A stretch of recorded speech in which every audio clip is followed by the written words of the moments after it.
stream. I know it's not the normal night, so it's really good to see all you guys here. You can see we have a guest. This is Jan over here, who a lot of you know, and Philip is down here. Actually, it's Jan who came up with, inadvertently, the idea for this live stream, because in one of our chats, Jan said something about the perspective changing, thinking about aging and as you get older. And I said, oh, wow, I can talk about that because I'm getting older. I'm much older than both of you guys. And also I'm living with my mother who's about to turn 92 and my husband who's 70 and has physical issues. So I'm thinking a lot and my own aging. And so there's a lot to discuss here, because immediately I know the way I have thought about aging, and so grateful to have Neogenian material. So before we hop in and say hi to you guys, which we will in a second, I just want to say thank you to anybody who super chats. We really appreciate it, and or gives memberships. That's always a great way to support because it helps us and allows somebody else to come to our member streams. We are having a member stream right after this one, which is going to be a really fun topic. We're sort of taking what we're talking about here and having a fun discussion about people who go to extremes to try to not age or not die even. And we have some funny things to talk about there. But I think before we get into the whole thing, we just want to talk about just mention some of the challenges we face as we get older. Feel free to put stuff into the chat for us too. But I mean, it's typical things that I'm thinking of in terms of, difficulty just physically. I can feel things going. I know my mother has issues and my husband has issues. Getting out more, getting out less, or doing less. Certainly mental issues, of course. My mother's memory is not so good these days. But there's, beyond the physical and the mental, there's fears of the unknown that lie ahead, maybe financial worries, things like that. So let's, anything that you guys want to put in there specifically to talk about, we'll happy to do that. But also, thank you to Morg and Nanu both for the super chats. We appreciate that so much. Yeah, thank you very much. I saw that. And hi, Morg. And thank you, Ryan. Ryan just gifted 5 memberships, which is just awesome. And thank you, Angela. We thought this was a great topic too. As soon as Jan brought it up, I said, "Oh, this is going to be great." And Spectral is going to be thrilled to have received a membership, Ryan. Thank you so much. And also, before we went live, I saw Ren became a member at the wavelet level. Oh, yes. So yes. Thank you, Ren. So you guys are awesome. I think this is going to be a great discussion. And I'm just going to start it off. I'm going to throw it down to Philip because one of the things that when we were talking this week is recognizing that death is often, aging and death, it's often a really taboo subject. And Philip immediately had some really good story to tell. So why don't you do that? Well, I've always thought that death being taboo is so strange because it's something that's going to happen to everybody. So it seems weird to not want to talk about it. And personally, for me, it's one of the greatest things that I've been curious about my whole life. And, when I was in high school, I had an art teacher who did a lot of exercises to make you kind of think about that sort of thing. So I took a lot of his art classes, and one of them was peer, and that was kind of like a guidance sort of class. And one of the experiments, art projects that he had us do was to think about death and your funeral and maybe design a funeral or think about, the way that your loved ones would react after you die. It wasn't like think about your actual death, like don't come up with a method of death or anything. But I remember I was telling my mother about this, and she said, "That's morbid. That's weird." Which, I mean, I could see how that would be your first reaction, to be planning and thinking about your own death. But is that really any different than what we do when we say, um, write out a will? You know, Mm-hmm. planning, you're planning ahead and thinking about it, even though you're not anywhere near that, hopefully, your point of life. So, anyway, the point was, it was really nice to have a figure that encouraged talking about death and encouraged all of those different things that some people consider taboo or morbid, and think of it from a different perspective. And I really liked that art teacher. His name was Derb. He was a favorite of many of the students, and he was not only guiding with the topic of death, but many things with death, with aging and coming to adulthood and things like that. And I've always thought that it's great to have figures like that in your life.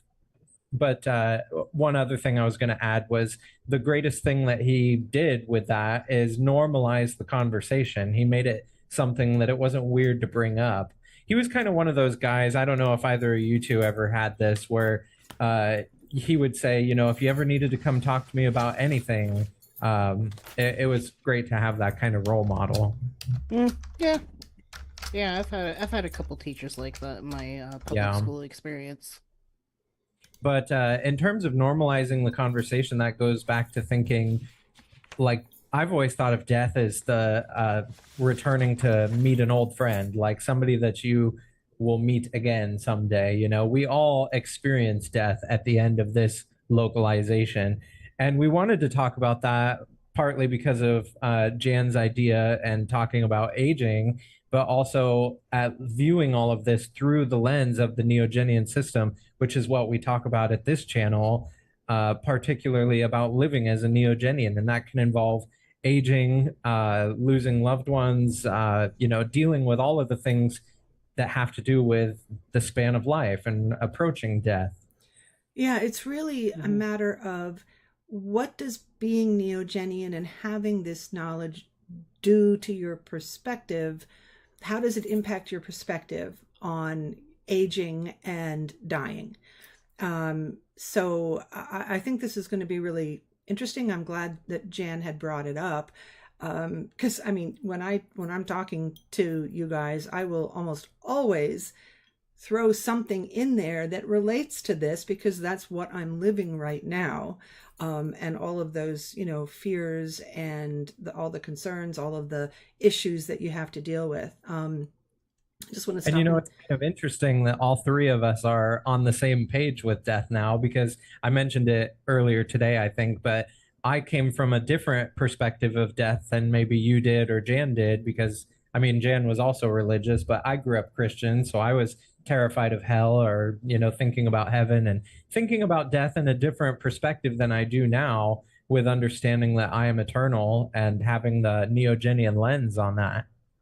Yeah, I didn't have the religious thing, but what I did have was a huge fear of separation. Separation Mm. anxiety has always been big with me.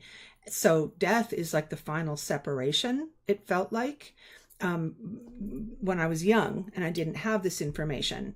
I didn't really know what to do with any kind of sort of afterlife, because I wasn't raised with that. I didn't have that sort of shoved at me. So I didn't really know what to think in that regard, but I did assume that whatever it was, you're going to be separated. So now, of course, we know that it's completely different.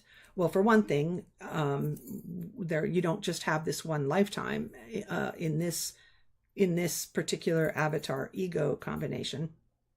But one of the things that Jan mentioned was something that I hadn't really, it wasn't one of my things, although it's sort of was a peripheral thing. And that is that Jan said, I'm definitely very attached to my ego and don't want to, I have a lot I want to do and don't want to give up what's going on with this lifetime. So if I could maybe just like interject with sort of like where this started.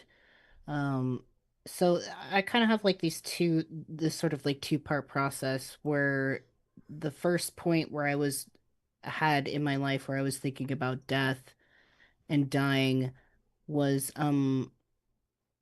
like literally 10 years ago when I was approaching the decade of being in my 30s.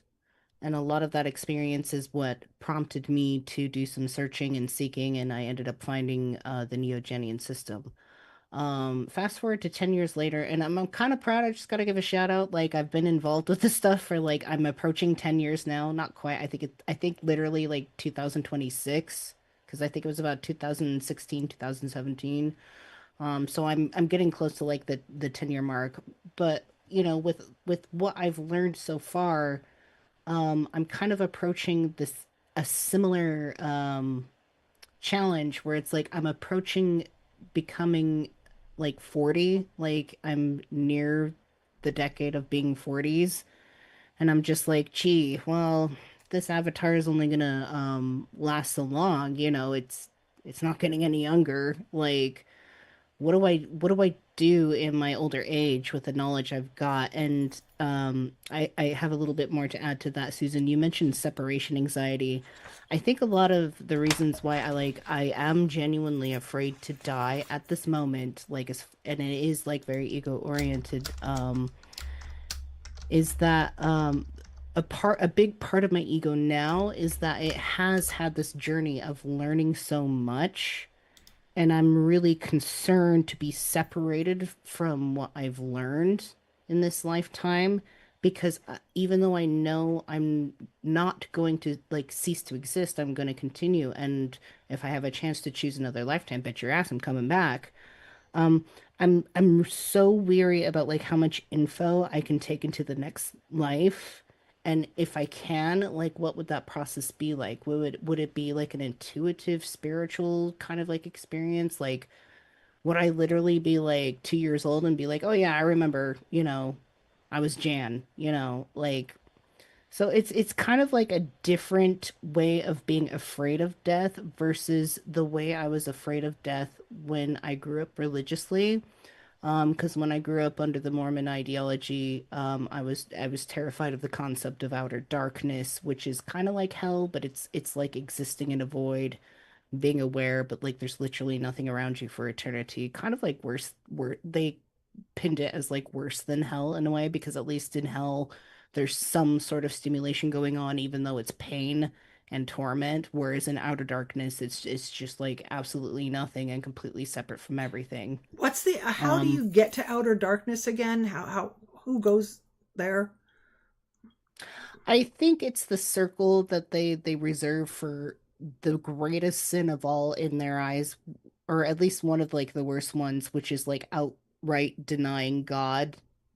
Like, fuck you, God. It's like you're going to outer darkness, because even if you're, and this is what pissed me off, even if you're like a murderer or you're somebody like who harms children in certain aspects, like you would still go to a certain level of like the lowest tier of their many levels from like what would be hell, and then like the toppest exaltation with God.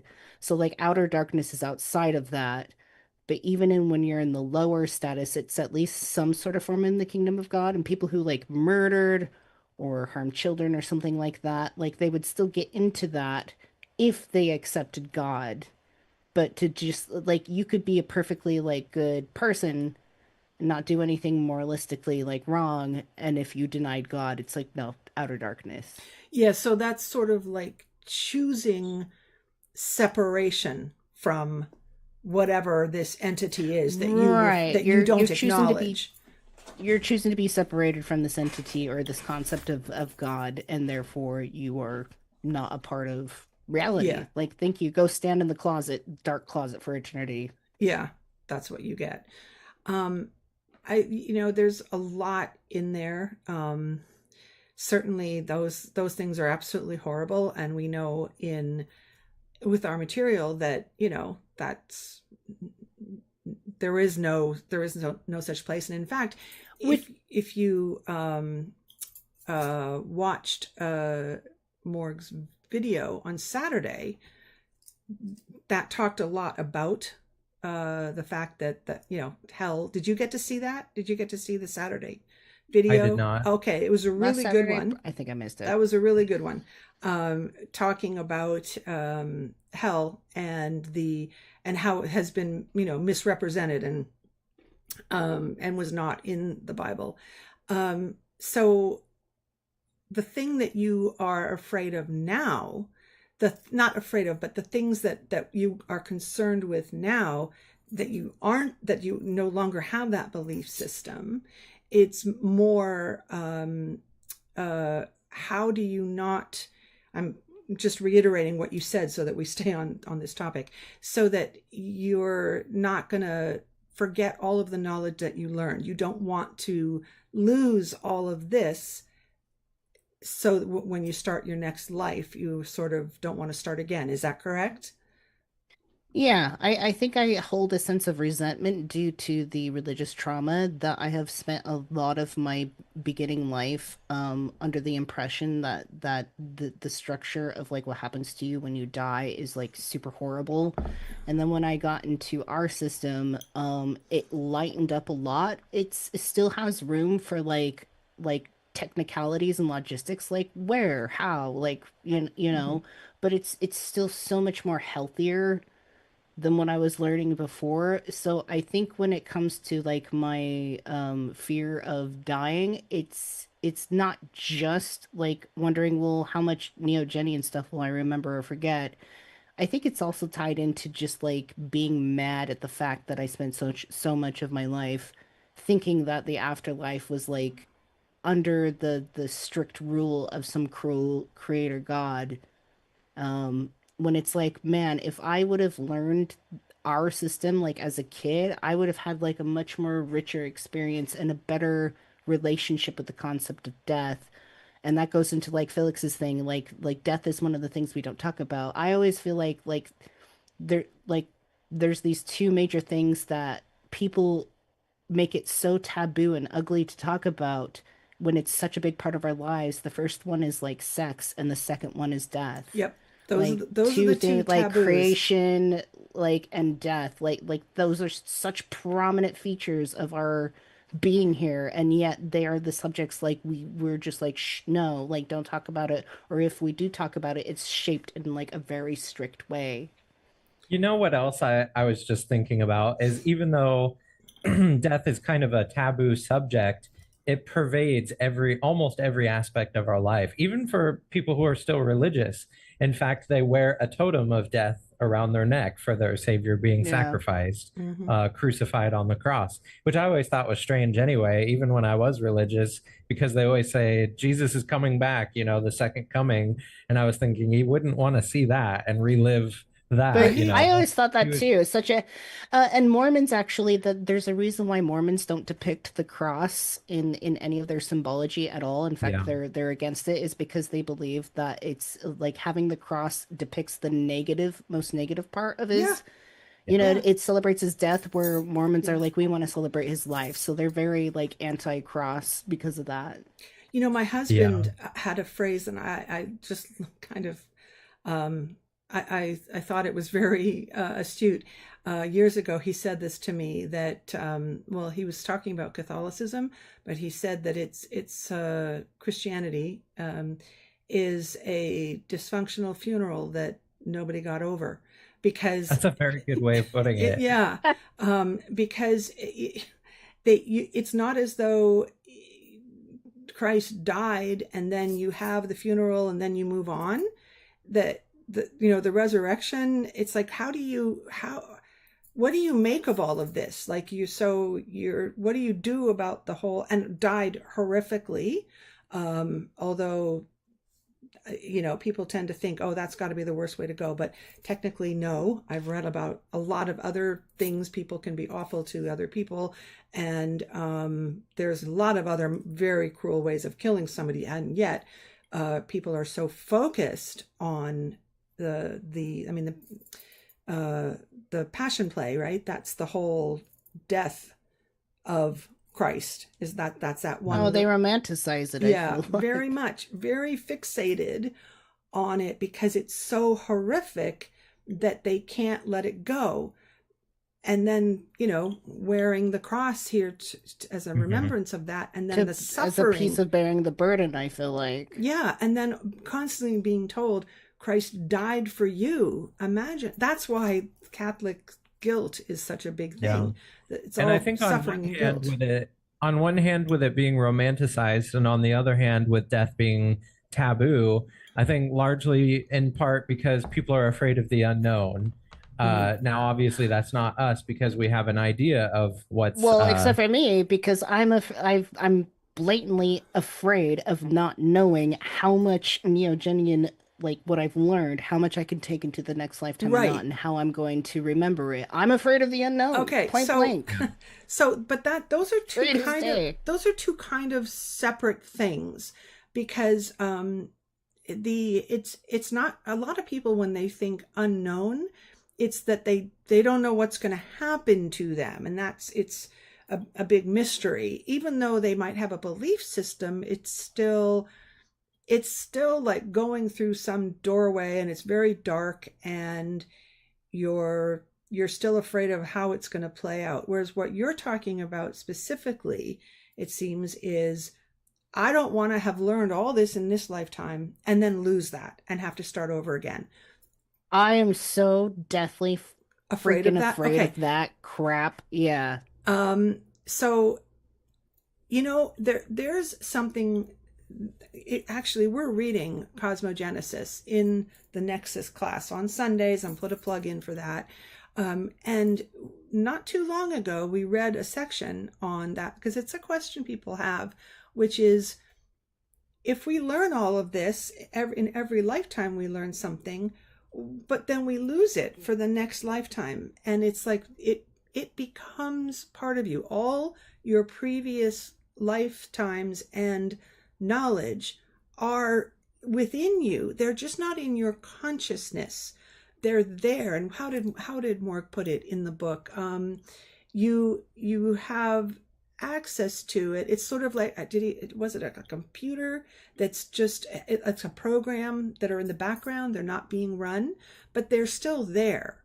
It's there. And there's things that can trigger it, there's things that can bring it back. It still is part of you. So don't despair about having, like, to start all over again and learn everything. And I think, and we've discussed this before, I think one of the giveaways on this is that, you know how you meet some people and they just seem so much more advanced, and they can be quite young, but you'll say, oh, that's an old soul, you know, because they've just accessed information that is theirs early in life.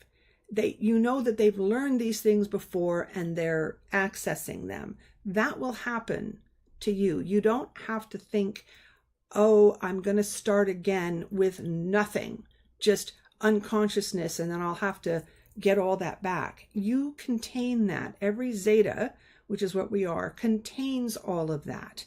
And you'll have to somehow trigger it. And I think a lot that you went through in this lifetime got you there, to where you triggered things and are then get back on path to move forward the way you wanted to. So I want to read some comments, because we've been getting so many, but then talk more about these things. I know Ryan said, my grandfather died a couple of years ago. In his last days, he would wake up from a nap disappointed and say, I'm still here. He was ready to go. That's one of the points I was going to make about that perspective changing from, like, you guys are pretty similar in age, and I'm like 20 years on. Is it 20 or 30? I'm old. But then there might be somebody who's like 85 and have a different perspective looking at me. So, you know, your perspective will change as you get older. Right now, you're more concerned with, there's a lot I want to do. I'm busy. I want to do stuff. We call that FOMO, fear of missing out. Yes, exactly. I totally have that. But because now that I have, That's Yeah, good. now that I have like Neogenian knowledge, I feel like I have like a really like awesome like sort of perspective of myself in life that I've integrated, but like the resentment comes from it's like, well, now I have like the half end of my life to enjoy this sort of like I would sort of describe it as like a lucidness like in Yeah. this Yeah. holos like being like it's just like to me I'm worried about having the experience where it's like you become lucid in the dream and just as you become lucid it fades It's taken away away from you. and it's done and you're like Yeah. I was just getting to the good part. Yeah, yeah. I we don't lose what we have gained. So, I think things will change. I know what Ryan said about his grandfather.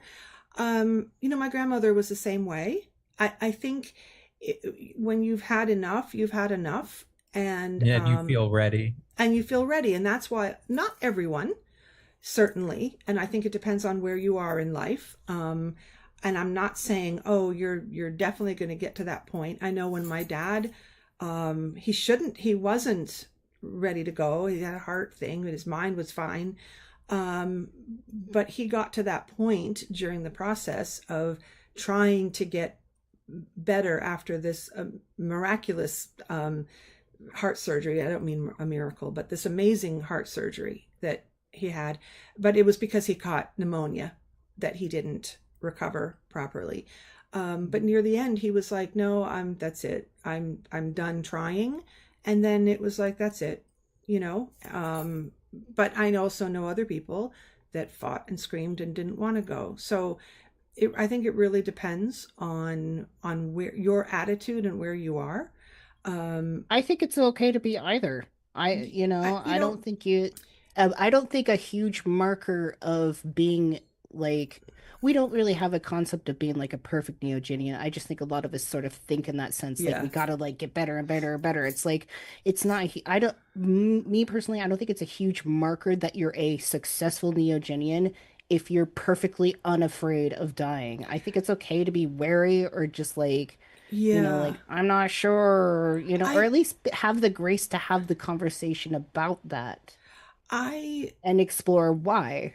I, yeah. The word afraid is the one that I'm sort of sticking on here because it's not for me, and I'm hoping for a lot of people who have Neogenian knowledge that it's not so much afraid. It might be more frustrated or like I've just gotten to this. I have so much I want to do. There's Yeah. a lot more I want to learn. Like I can, Concern. And I think that's probably where I would describe it's not necessarily, I think eventually it does lead to fear, but I'd say at the heart of it, it's just concern. It's just like, yeah. I don't know. What can I do? I'm really concerned about that. And But Zeus says, I'm more worried about outliving my mental clarity than I am about dying. I Fair that enough. that that is something that's really important to me. I know my watching my mother's decline. She still has good quality of life in terms of she enjoys doing things, but I have to be there to help her through a lot of remembering so she can enjoy TV shows and stuff. But she still does enjoy listening to books, and she doesn't just sit there wondering who she is. But it does get a lot more difficult. But I definitely would not want to be personally in that place where I didn't know who I was or anybody. Like, just send me along. Oh, I'll be ready to go at that this point. might sound harsh, but if I get to that point, just take me out back like Old Yeller. Thank you. Well, Me too. we've talked about Graduate that. me. We've talked about that on our channel also about the importance of death with dignity. Yes. Yes, Yeah. I am huge on that because, and If again, I'll my say, body's here and my zeta yeah, isn't, like, take yeah. it out. The other That thing sounds so though bad. is that, and my dad was the opposite, where his mind was very clear. He knew everything, but his body was physically just not going to do it. That might be equally It as was, miserable, and you yeah, just and be like, you know what? it was absolutely grotesque that he was not able to. And again, I'm taking this time to point out that how important death with dignity is. And I will say this every time it comes up. because having experienced what he went through, he should not have done that. It should be available everywhere. I'm going to go back up to some more comments though, because I see Charlotte. I think that does. Oh, go ahead. Oh, I said Charlotte. I was just saying. Oh, sorry. No, go ahead.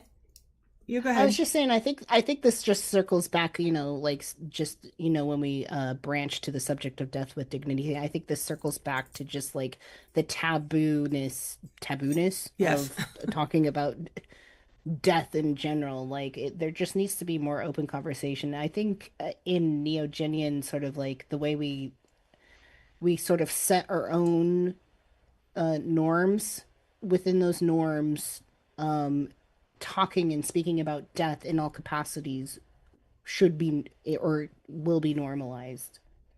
I absolutely, I agree. I think it should be something that you can talk about without fear of people thinking that you're weird or being insensitive. Yeah.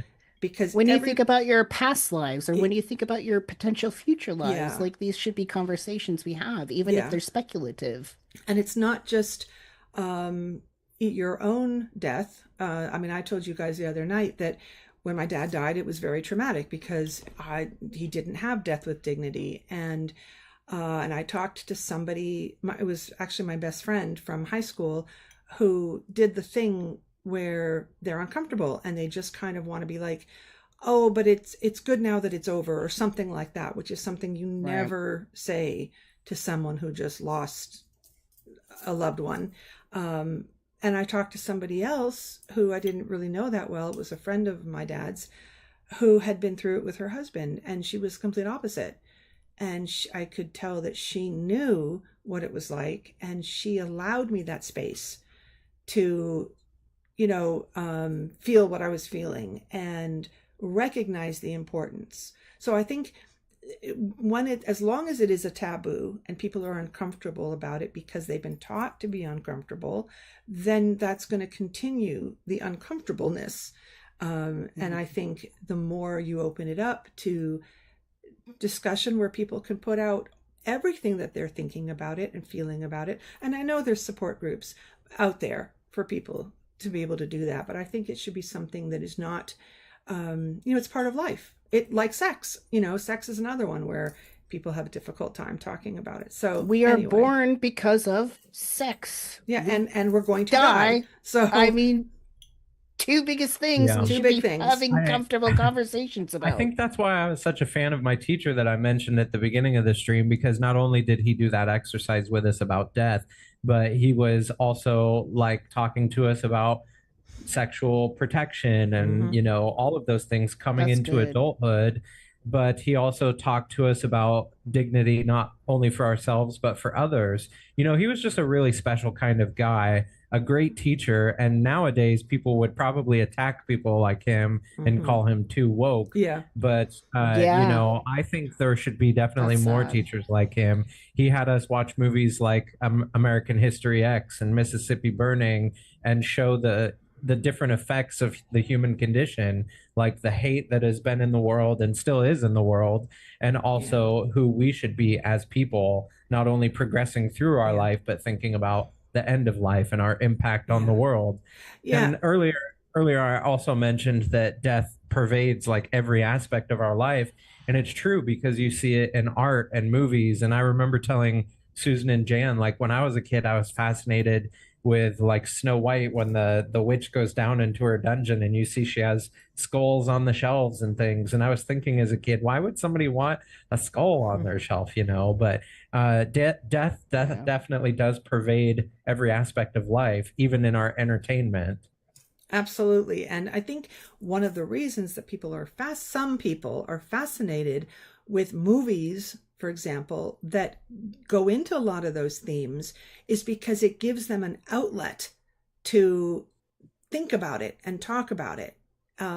If you're alone in your head with questions and fears that you can't share, then it's going to get twisted. If you have an outlet for discussing it, the things that you're afraid of. I think that's what draws a lot of people. And then there's people who are so terrified of even thinking about that, that they're just like, they just put that, close that little invisible window and say, nope, You not know, going there. back when I was like 27, 28, I was working at a museum and there was a lady who had an office next to mine and we got along really well. She was older, like in her like 70s, and I just when I was going through it, I just like randomly asked her like one day, I'm like, "Do you ever think about death?" And I was kind of a little bit taken back when she was like immediately was like without skipping a beat, like, "No, no. I don't worry. I don't think about that. That's too stressful. Like, absolutely not." And I was just like, wow, Yeah. that was such a knee-jerk reaction. My mother-in-law was like that. She was just nope, nope. She couldn't stand Yeah. any of the bones that I had around anything. It was See, that was religious, but thinking about death was the whole reason I found like the Neogenian system. Like Yeah. without thinking about that and being yeah. concerned about that and coming from a religious background and being like, no, I actually have to find out the truth. Like that's hmm what motivated me. So, even though it was kind of anxiety driven, it still led to some answers. Yeah. I wanted to Well, talk more. Oh, oh, I was just gonna say, I remember when I was a kid, I would wear like a lot of t-shirts with skulls and things. And I remember my mom telling me, why do you wear so many skulls? They're evil. And I remember just my snapback reaction to her really quick was, well, you have one inside of you right now. How is it evil? Skulls being a symbol of both life and death.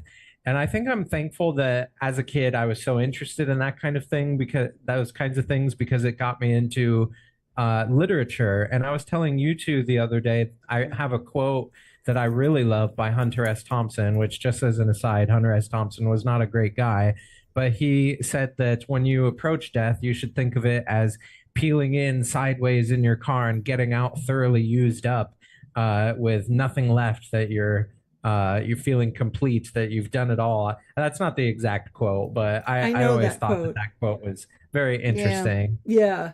Um, I think that there's just different people. Like some people who are so terrified of it, don't want to think about it, just don't want hi pooks, don't want anything to do with anything. And then there's people who have thoughts, who have worries. I mean, it comes from some fears to actually delve into these things.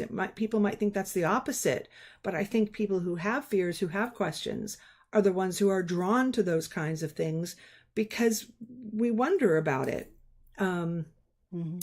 I wanted to comment on what Ryan said, speaking of death with dignity, the case a few months ago of the woman that was kept alive by machines just so she could deliver the baby. Oh, That everybody ooh. heard about that, and Elise said that was an atrocity of human dignity. It was absolutely disgusting, and It makes me ill to my stomach to even like think of just yeah, yeah, that was the complete absolutely, disregard for yeah, that I was don't know. absolutely It just horrible. it's not right. And I love this, what Charlotte said. Carl Jung says, life starts at 40. Before that is just research. Don't worry, Jan. I think that's great. Thank you. That's a great Thank you. quote. That makes me Isn't that feel great? really good actually. Um, you know, I'm getting ready, okay? yeah. We're just And getting going. I wanted to talk more about your the fear of not of losing the who you are now, and the Mm, being attached to the ego specifically, which is the you that you are now in this lifetime, that when we know that this version of ourselves is temporary. It's this finite representation, iteration of ourselves in our eternal, existence. And I don't think there's anything wrong with being attached to it. well, I think it's a part, it's sort of a portion or a phase of the process when you've sort of shed old beliefs and you've shed old habits and ways of thinking about things, and you start to develop something new, um uh that's more rational.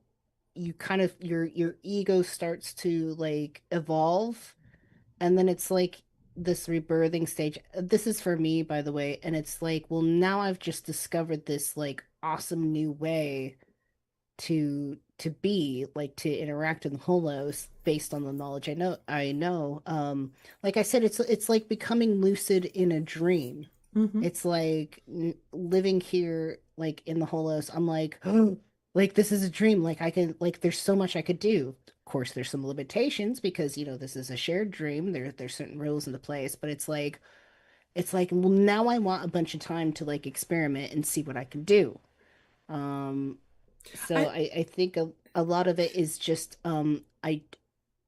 I don't I've kind of formed an attachment, and it is based on that process of like having lived so long, being forced to be one way and then like switching over to being more autonomous and like more in your lane and more Zedic aware, and then you kind of have like a little bit more elevated sense of ego where you're like, well, now I've got some, not cheat codes to break the whole system, but it's like I got some personal cheat codes. Like I just want to test things out. I gotta like figure out, I got some new weapons or some bullets in my belt. I gotta see how that goes. So I feel like when I just discover that, when it comes to thinking about at some point this is going to go away, I think naturally within the avatar perspective, you kind of have this gut feeling. It was just like, ah, like Yeah. we're having fun. It's like I almost feel like a little kid at the playground. Like I'm Like it having just fun at got the playground. started. yeah. It just got started, and then like when life happens, natural order happens, eventually your avatar dies. It's kind of like mom coming out and being like, "All right, it's time to go home," and you're like,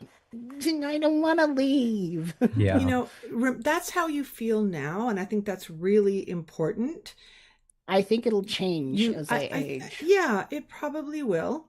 And you know, just remember that what I said earlier, that this is, you're not going to lose this. We lose the upfront consciousness of our current avatar, our current self, um, ego, when we start again, but we don't lose everything that has led us up to this point. Also, one of the things that I tell myself when I have that sort of, because for me it was the separation anxiety, um, and it's sort of like being separated from myself as well as others. One of the Like things I you're tell, attached to the playground. well, just attached to the what I'm familiar with. I'm attached to Hmm. what I'm familiar with, and what what I tell myself whenever I start to feel that uneasiness about what's ahead.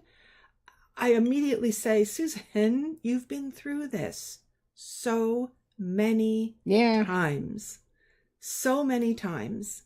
And, I'm sure that I felt this way in all my previous existences where I was like, well, I don't want to give this up because I know who I am. I'm attached to this. I've occasionally thought about that to try and console myself. I'm like, I'm sure I've had a lifetime in the past where I'm like, every memory is beautiful. I don't want to let it go. And then I think like, well, how do I feel about that now? And I think, well, those whatever memories those were, they weren't unimportant. They were like they were wonderful. They were true. I'm sure they're deep inside me somehow. Maybe I get glimpses of them when I dream at night, but like, I don't think they're any less important just But because I can't it remember them but specifically. it's also the knowledge that I think about how I feel now in terms of the attachment I have to this ego. And then I think, well, I had this same situation, let's say in my last incarnation. I felt just as attached to that version. Mhm. So, and I survived that. I don't sit here now going, damn, I really miss being that. My whole life has been I miss being Joe Bob, the right. amoeba. Exactly. Right. So you're not doing that either. So about No, that, not right? really. You're very attached to your current I think ego. it's right from this point, because this is all I can fathom and conceptualize right now, is where I'm at right now, and like what's going to happen to the future. I don't think I have too much thought about like the other Right. direction to But the when you past. were back there, or for me, back here, you probably felt the same thing. Like, I'm terrified. I don't want to let this Probably. go.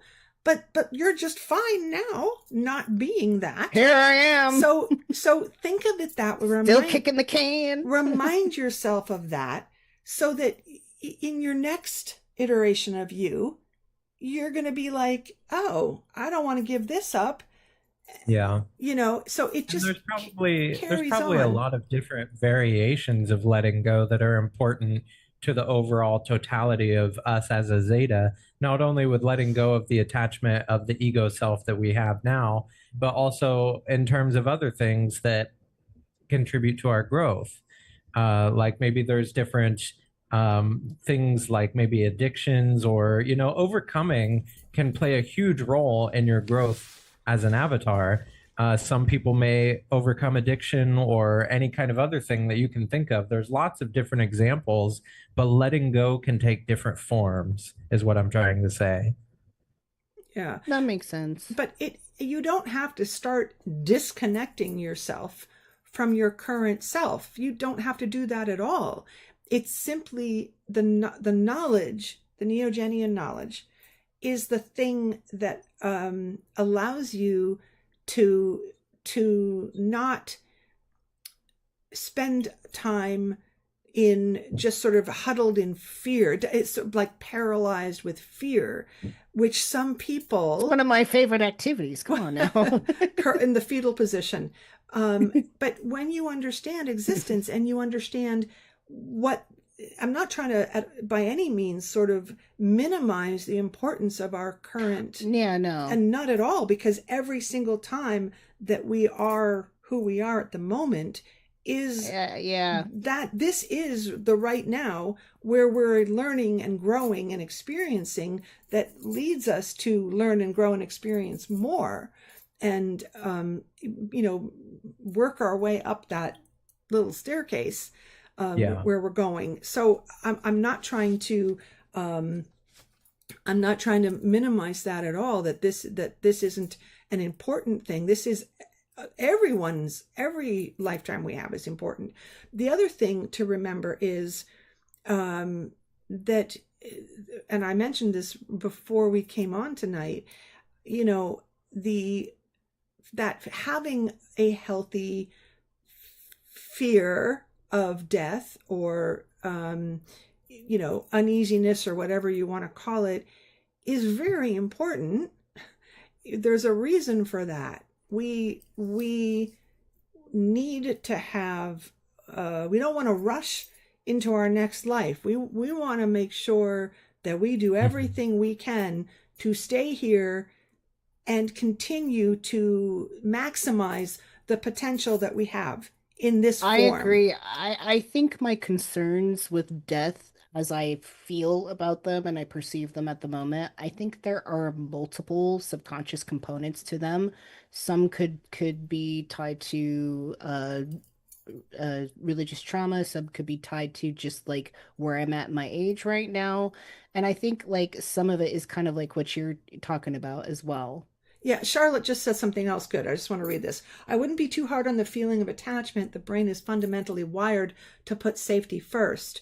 Yeah, and I'm, Well, I don't want to leave anytime soon. So yeah, so no matter why I'm feeling concerned about dying, one thing's for sure, the one thing that it's doing for me is motivating me to stay here and learn more.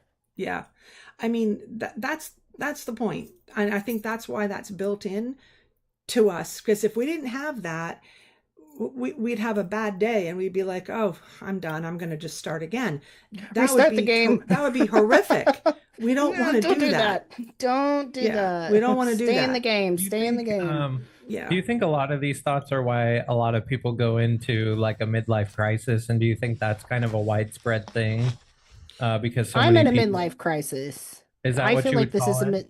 I mean, not very strictly, but I would call if it I a had to midlife. just summarize it and get the point across, I think I'm Yeah. kind of in a midlife. But it's not really a Or is it crisis. It's more like a or is it a midlife midlife discovery. contemplation? It's a midlife contemplate. I think that's better. Like I'm not Yeah. sitting here like shitting myself and pulling out my hair. Like it's Yeah. just like I'm in a period of like the hermit, like the tarot Yeah. card, the hermit. Like I'm very like in my own lane, moisturized, doing my own thing, doing lots of introspection, doing lots of therapy, things like that. And that's where when I shared this whole subject to begin with, that's what I was thinking about. I'm like, wow, my interests are changing. Like part of like not feeling like Mhm. doing live streams anymore, wanting to be a part of like the conversation here, like going to school, having myself change because of that experience. Like the Yeah. way I like what I want to do, my desires, what I want to accomplish, they're drastically shifting. And I'm Yeah. School. just like, wow, Yeah. and School I'm has like, been wow, I huge. feel it has, yeah. Hmm. So, I'm like, wow, I'm changing so much. Like, my priorities are shifting, my interests are shifting. The way I feel like even like the way I express myself, like my mannerisms and shit is sometimes is shifting just because like Yeah. I'm learning so much and doing so much like work on myself. So, with that in mind, I'm like going forward with all this like awesome stuff that's going on for me, like what do I do next? So I feel like kind of like a sense of pressure, like almost like a sense of responsibility, like I gotta, figure out my own lane of putting together what I know, what I learn in a format that I can like pass it on to somebody else. Like, is that a way I can let my Yeah. legacy like live on? Like, And see, part of the reason why I brought up midlife crisis is because sometimes I wonder if people start to have these thoughts and feelings about death in their life, but they don't know how to rationally process or analyze that. And like somebody who may have similar feelings to you, if they have a lot that they want to achieve or they have goals or things that they want to do, like somebody who has a midlife crisis might go out and buy a motorcycle and drive recklessly because they want to live the biker life, or I don't know. There's countless yeah. examples that you could think of, but sometimes I wonder if people just kind of start to think about this stuff and panic a little bit. I feel like that's kind of what I'm doing, and not panic in a way where like I'm hopeless right now and I'm just Yeah, blindly following along with whatever the fuck Neogenian system says. It's just kind of like an adjustment to like the information. And I think a lot of it's just like maturity and being able to understand certain concepts a little bit better. Because like I said, I've been into this almost like 10 years now. There's a lot of like these very basic fundamental things that even though I understood it in the beginning when I first heard them, I'm understanding it in a more enriched and deeper way now. So yeah. it's sort of Yeah. really solidifying and sealing the foundation that I have for moving forward. Jan, Nanu says Jan. look at some of the Oh, comments.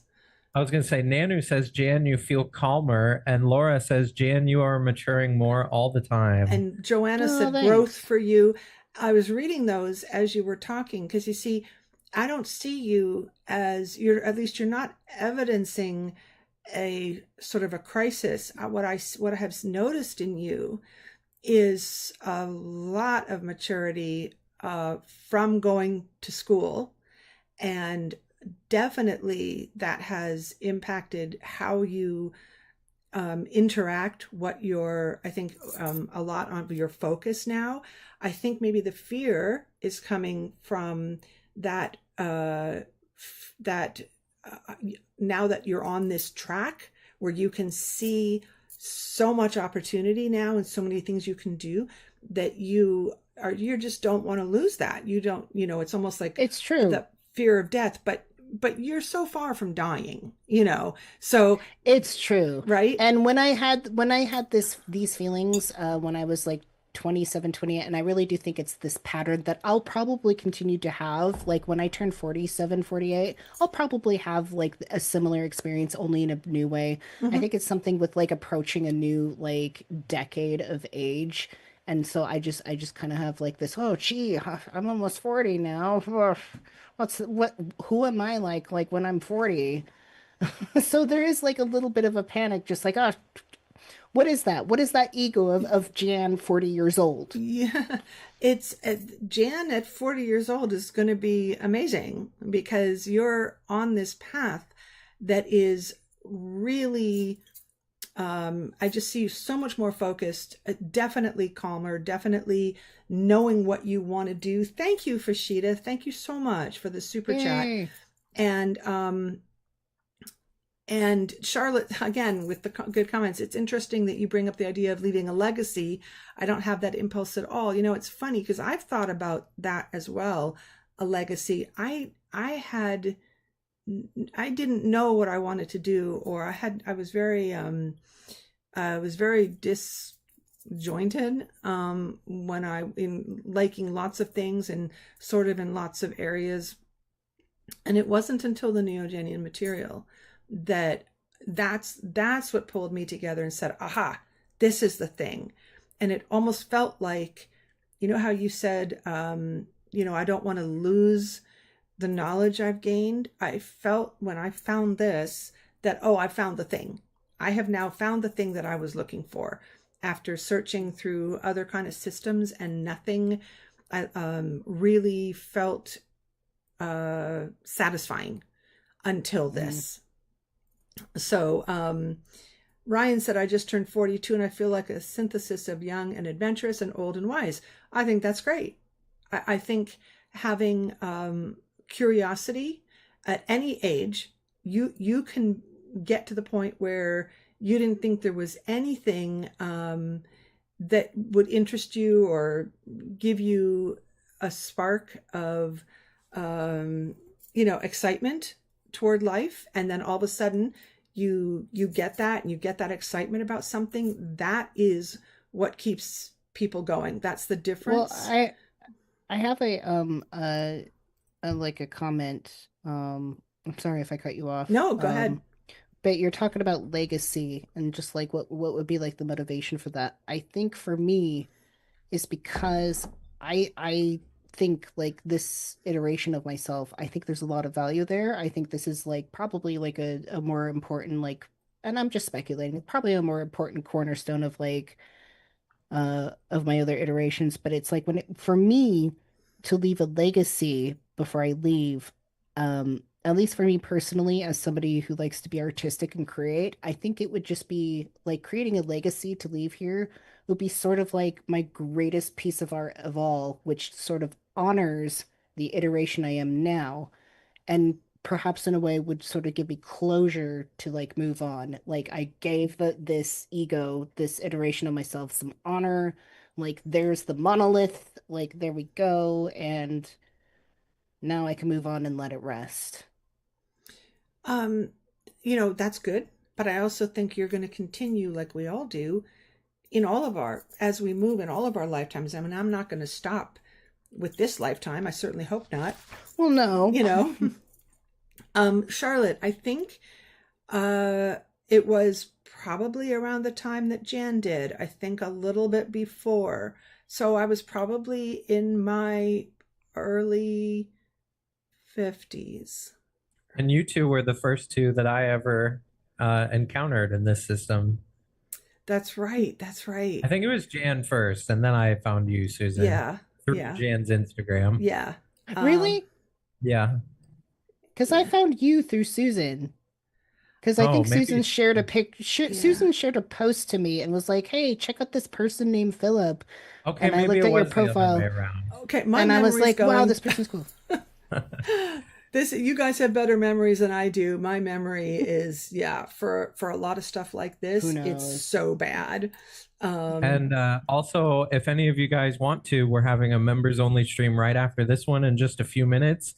We're continuing the conversation about death, but looking at it from people going to extreme lengths to try and stave off Yeah. aging and dying. So that'll be and we cool. want to know, we want to know what you guys think about that.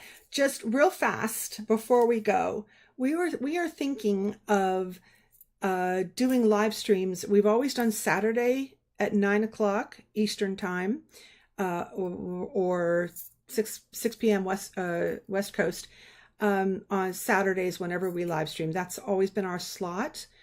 But we've done a couple of live streams on Sunday after the Nexus class. So Nexus ends, and then we have a half an hour, and then we start here, still at the same time slot, 9 o'clock.